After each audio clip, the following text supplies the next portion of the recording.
He's our son. Mr. President, he's your son. Release him for us. If you release him, it will do us a lot of good. It will do you a lot of good. Because people will say that His Excellency, the President of the Federal Republic of Nigeria, President Bola Ahmed Tinubu, has done something for the Igbos, something that we have clamored for by releasing Nnamdi Kanu, and it could translate to votes. Thank you very much.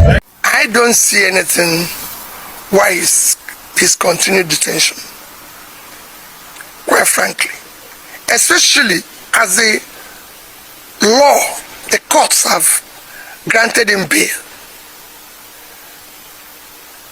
Government must obey the law. Rule of law is an intrinsic asset that we must cherish and live with.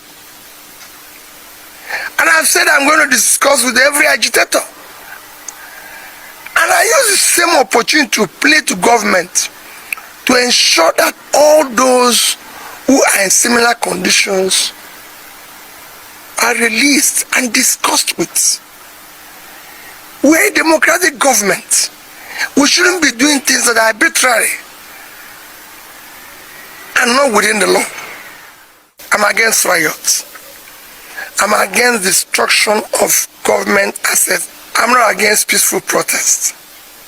But it must be for reasons. For me, quote unquote, kidnapped. You can say intercepted as much as you want, but I think that Kanu was kidnapped, and that is wrong internationally and it's wrong morally. Would not carry it too far. The Nnamdi Kanu question is very dear to our people.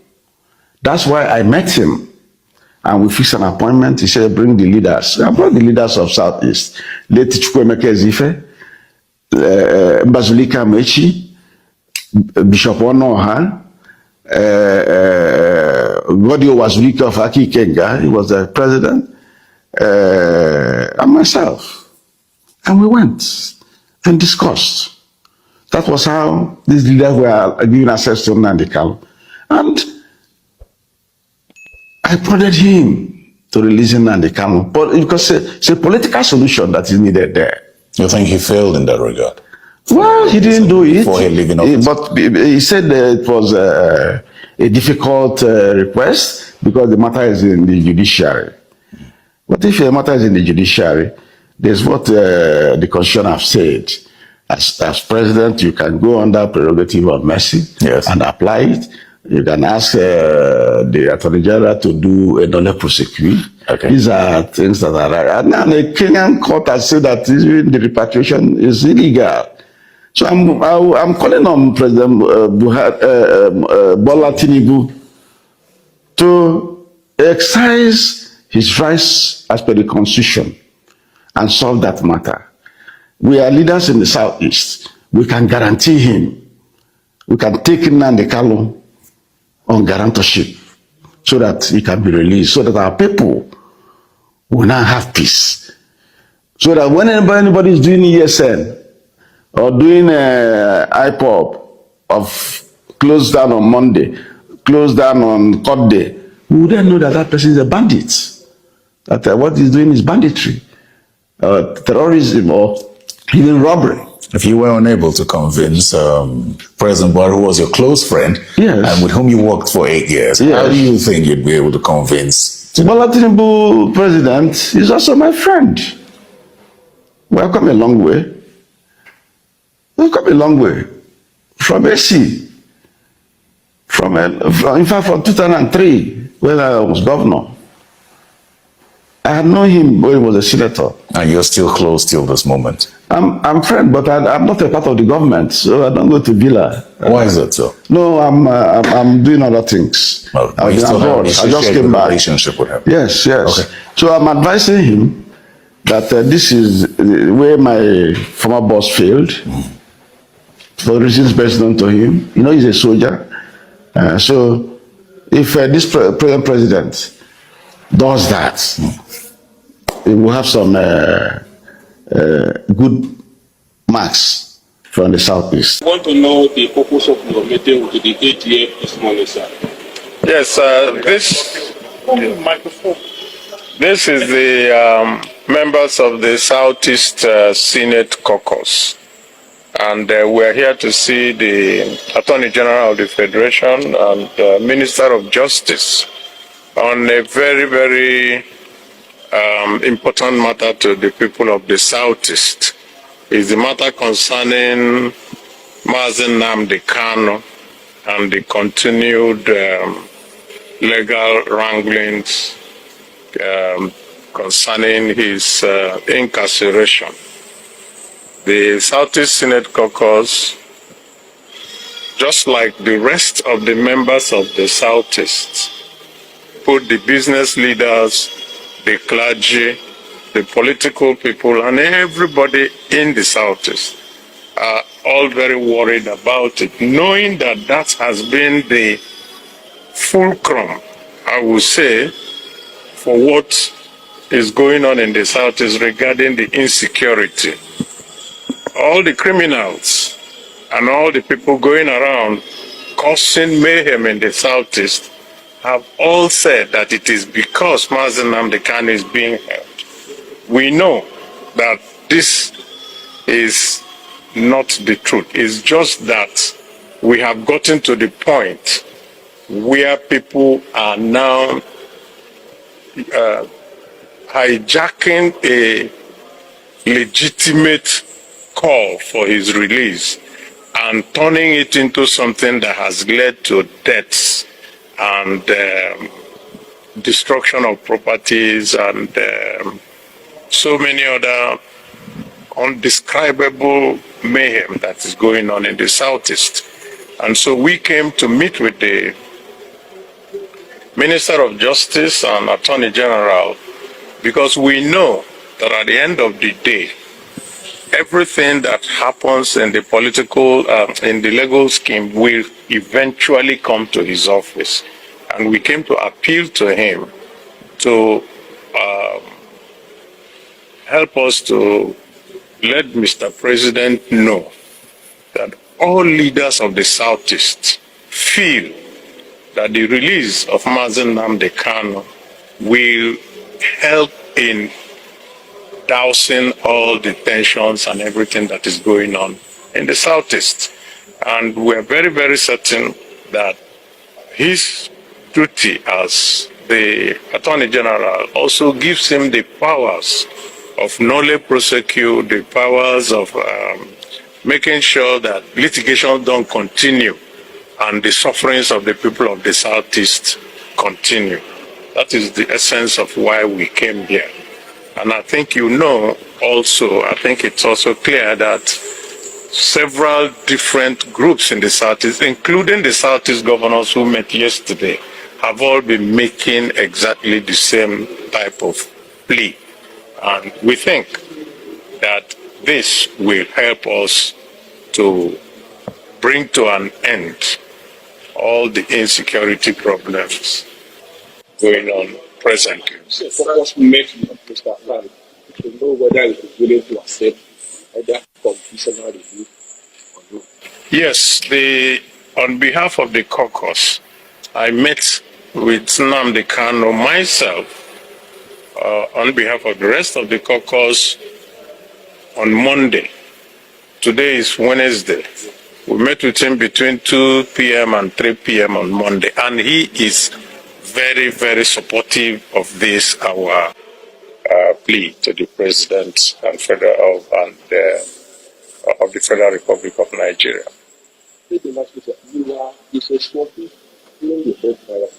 Yes. They need the Senator to be suspected this time, and we will be given to I don't think that is necessary to ask.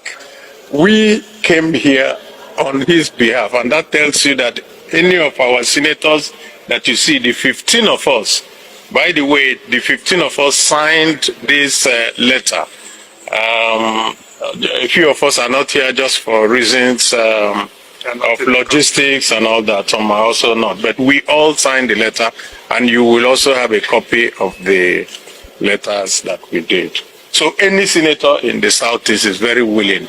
The governors are willing. The business leaders are willing. the clergy, they are willing. So the traditional rulers are also willing.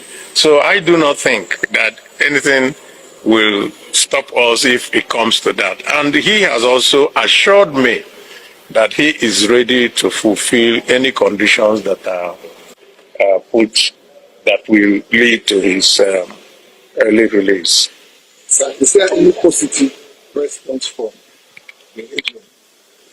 Yes, the AGF received us very warmly and also told us that, of course, this is a request for which he has to go and study it, digest it, and take to the president, because he won't take the ultimate decision. I think it's a decision of the government of the Federal Republic of Nigeria. Mr. Waske, I want to ask you because I came late. What is your appeal to the president of this case? The appeal is that this matter cannot be resolved legally, and if we continue with the legal wrangling, that it will continue to cause the insecurities, because the legitimate demands has been hijacked by criminals, undesirables, and all manners of elements who have used it to perpetrate their own nefarious deals on the rest of the people of the Southeast. Nobody in the Southeast likes what is going on.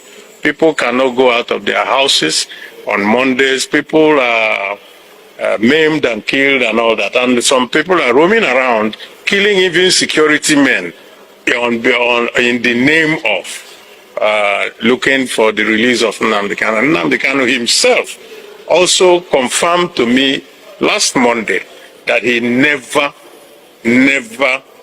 made any request of that nature, that anybody should go and kill people. In fact, he was very pained that the Southeast is suffering because of this. And he assured me that when the day is out, is also the day that they will now know those who are legitimate agitators and those who are criminal elements. For me, the issue of IPOB and Kanu is very straightforward. Kanu has built an organization, IPOB, which is beyond him. And Kanu today is a symbol. The movement has gone past the person you are holding in detention. The person you are holding in detention is someone who can help you manage the issues outside. There should be a tactical, a rational approach that enables us to have this conversation going. So what we are saying in the statement we have made is that IPOB wants good government at home. IPOB wants a relationship between the Igbo people and the Federation of Nigeria that makes every Igbo child feel that he's part of Nigeria. And in the absence of that, they want to leave Nigeria. Theoretically, that's what they're doing. We are saying, instead of taking everything on our election, let the federal government be more tactical about it. The traditional rulers, the religious leaders, all people of responsibility in Anambra State have said to them, let us be involved. Get Nnamdi Kanu out of the hole where you have put him, so that we can reach him and have a conversation. Let Nnamdi Kanu call his people up. I agree with that. The issue of security, the military in the location, pressures the people much more than it pressures IPOB. So it is important that we get a balance. That is my position, and that's why I signed the document. It's a rational approach. Nnamdi Kanu is a great symbol today. Nobody can diminish it. He is standing there. Self-determination moves. I don't like the word separatist. Nnamdi Kanu is not a separatist.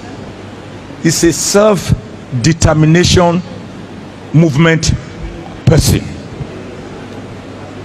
And self-determination is recognized by all international instruments, including the United Nations Charter, the African Charter on Human and People's Rights, the Economic and Political Charter. It's recognized all over the world. So it's not IPOB that he has formed about 2012 did not start as a violent organization. They were marching on the streets of Onitsha, Oka, Aba, Owerri, Umuahia. This is the conclusion of this inauguration. They sang a song in our own native language, the land that flow with milk and honey, and that is the desire why they need to be restored, so that it will favor even the yet unborn children. It's a lovely place to be. We want to get it vigorously to make it to be real.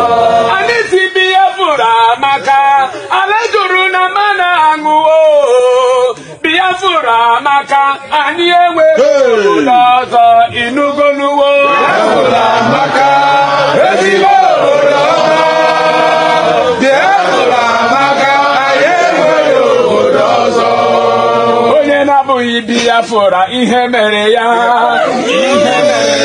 onye na-abụghị Biafra ihe mere ya ka esi ya ndo Biafra ihe mere ya. This is wonderful and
Shalom, Israel.